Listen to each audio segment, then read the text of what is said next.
Long term investing बहुत जरूरी है, सोचिए, बट ये लॉन्ग टर्म इन्वेस्टिंग में सिर्फ 0.7 या 1% का दो फंड में फर्क आया तो कितना बड़ा फर्क हो सकता है। एक एग्जांपल के साथ आपके साथ बात कर रहा हूं, चलिए देखते हैं। ये दो फ्लेक्सी कैप फंड है जिन्होंने 1 जनवरी 2005 में दोनों ने एसआईपी सेम डेट में चालू की और 25 जुलाई 2025 में, यानी टोटल 247 मंथ हुए, यानी टोटल मंथली 10,000 की एसआईपी यानी 24,70,000 इन्वेस्टमेंट हुआ। एचडीएफसी फ्लेक्सी कैप का रिटर्न आया, यानी इसका फंड वैल्यू हुआ 1,74 लाख रुपीस और फ्रैंकलिन का 1,59 लाख रुपीस। सिर्फ ये इन दोनों के फंड में रिटर्न सिर्फ 0.7% का ज्यादा है।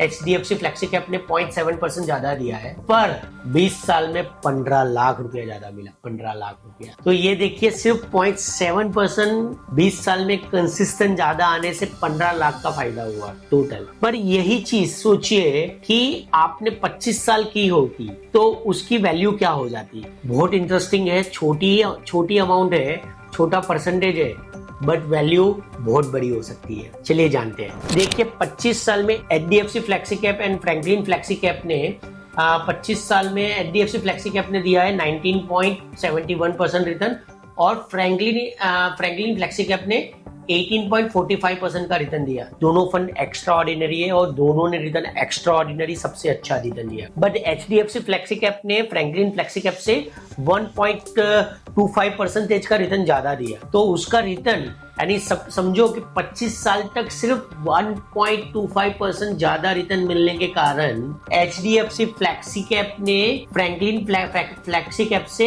1,25,00,000 ज्यादा यानी पैसा बनाया। सिर्फ 1.25% रिटर्न ज्यादा आने से 1.25 करोड़ का ज्यादा रिटर्न मिला।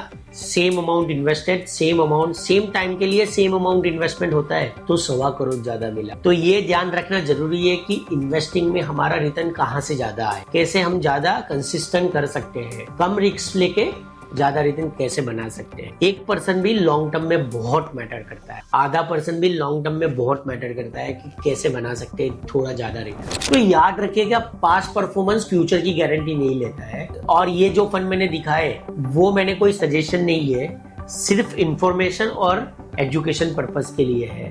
तो आपको समझ में आएगा कि लॉन्ग टर्म में पॉइंट रिटर्न भी ज्यादा आता है तो क्या फर्क पड़ जाता है। जैसे पास्ट परफॉर्मेंस फ्यूचर की गारंटी नहीं लेता है, वैसे ही याद रखिएगा, फंड बार बार चेंज करने से रिटर्न नहीं बनता है। रिटर्न वही बनेगा जब तक आप लॉन्ग टर्म एक ही फंड में इन्वेस्टमेंट करते रहोगे। पर यह भी चीज याद रखिएगा कि आपको रेगुलर रिव्यू करने से आपका रिस्क कम होके फंड एक अच्छा रिटर्न दे सकता है। तो आप अपने एडवाइजर से मिलकर रेगुलरली साल में 1 या 2 बार रिव्यू करवाइए अपने पोर्टफोलियो को, या आप हमारी भी हेल्प ले सकते हो रिव्यू के लिए। आप हमें कमेंट करिएगा रिव्यू, तो हम आपसे कांटेक्ट करके आपका पोर्टफोलियो को रिव्यू कर सकते हैं। अगर ये वीडियो आपको अच्छी लगे तो हमें सब्सक्राइब कर दीजिए और अपने दोस्तों के साथ भी शेयर कर लीजिए, क्योंकि उनके पोर्टफोलियो को भी रिव्यू करना बहुत जरूरी है।